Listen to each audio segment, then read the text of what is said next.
আসসালামু আলাইকুম রহমতুল্লাহ। তো চলে আসলাম একটি নতুন ভিডিও নিয়ে ইনফিনিট পেইন্টারে।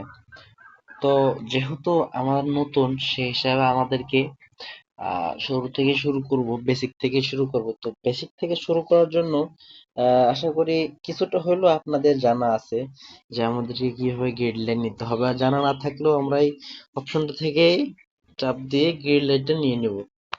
এরপরে হচ্ছে আমাদের লেখার জন্য ব্রাশ সেট করতে হবে। তো ব্রাশটা আপনারা কিনতেও পারবেন, আবার যদি কারো কাছে থাকে আপনারা নিতে পারেন যদি তারা দেয়, কারণ এটা হচ্ছে একটা প্রিমিয়াম জিনিস। যদি আপনাদেরকে কেউ দেয় তাহলে নিতে পারেন, সমস্যা নেই। আর না হয় কিনেই নিতে হবে এটা, কারণ এটা তো সব সময় সচরাচর পাওয়া যায় না। আহ, যারা কাজ করে এরকম মানুষের থেকে এরকম রিলেটিভ কারো থাকলে নিতে পারেন, সমস্যা নেই। নিয়ে আপনি সেট করবেন, সেট করার ভিডিও মনে হয় দেওয়া আছে। আচ্ছা ঠিক আছে, যাই হোক। আর যদি না থাকে তাহলে আমি ইনশাল্লাহ, আমার যদি কমেন্টে বলা হয় তাহলে আমি ইনশাল্লাহ ভিডিও দিয়ে দেব। সো এখন হচ্ছে আমাদের লিখতে হবে কি, হরফে আলিফ, মানে আলিফ লিখতে হবে। তো আলিফ লেখার জন্য আমরা এইভাবে টান দিব, হ্যাঁ।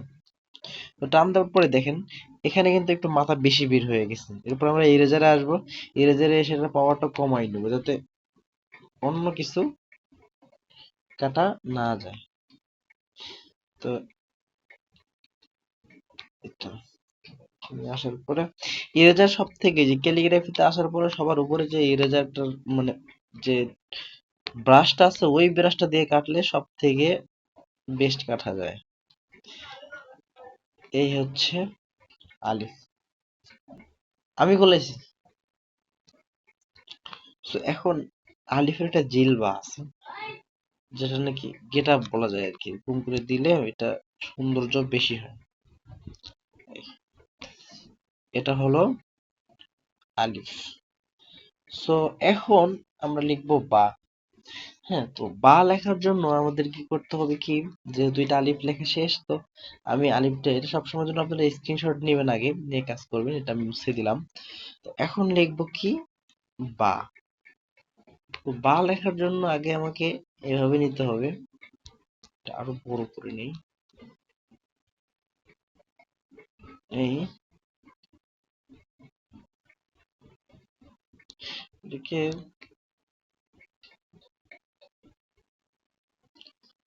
হচ্ছে বা, হ্যাঁ।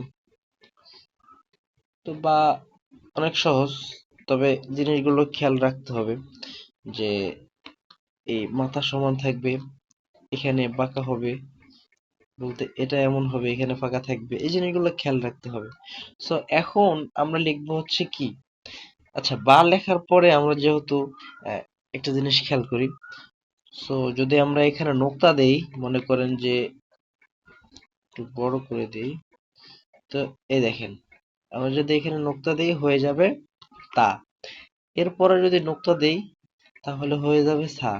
এখন এই মাথাটা যদি কেটে ফেলি তাহলে এটা একটা এটাই হয়ে যাবে একটা ইয়া। জিনিসগুলো খেয়াল রাখতে হবে। আহ, এবার আমাদের হচ্ছে জিম, হ্যাঁ। তো জিম লেখার জন্য ওই আগের মতোই সিস্টেম, বাট একটু পার্থক্য আছে। এইভাবে দেওয়ার পরে আমরা করব কি, এইটাকে নিয়ে মাঝখানে নোক্তা দিলে হয়ে যাবে জিম। তারপরে নোক্তা না দিলে তো হা, তারপরে উপরে নোক্তা দিলে খ। তো আমাদের ভিডিও আজকে এতটুকুই, নেক্সট ভিডিও আসবে ইনশাল্লাহ। সো এই পর্যন্ত সবাই ভালো থাকবেন, সুস্থ থাকবেন, টাটা।